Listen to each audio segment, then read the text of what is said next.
जय श्री कृष्ण भक्तजनों, आज हम बात करेंगे माघ मास की उस पावन तिथि की जिसे माघ पूर्णिमा कहा जाता है। हिंदू पंचांग के अनुसार यह दिन दान, स्नान और ध्यान के लिए सर्वोत्तम माना गया है। पर क्या आप जानते हैं कि इसी दिन स्वयं देवता पृथ्वी पर क्यों आते हैं? आज हम बताएंगे माघ पूर्णिमा का वो अनसुना रहस्य और उससे जुड़ी एक पौराणिक कथा। शास्त्रों में लिखा है कि माघ मास में प्रयागराज के संगम पर स्नान करने का फल अश्वमेघ यज्ञ के समान होता है।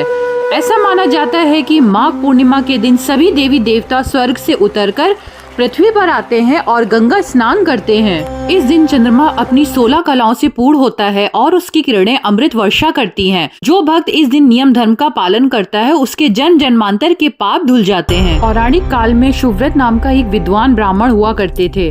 वे सभी वेदों के ज्ञाता थे, लेकिन उनका मन हमेशा धन कमाने में लगा रहता था। वे लालची स्वभाव के थे और धर्म कर्म से दूर भागते थे। जैसे जैसे बुढ़ापा आया उन्हें अपनी गलतियों का एहसास हुआ। उन्हें लगा कि उन्होंने अपना पूरा जीवन माया के पीछे बिता दिया और परलोक के लिए कुछ संचित नहीं किया। तभी उन्हें एक श्लोक याद आया जिसमें माघ स्नान की महिमा बताई गई थी।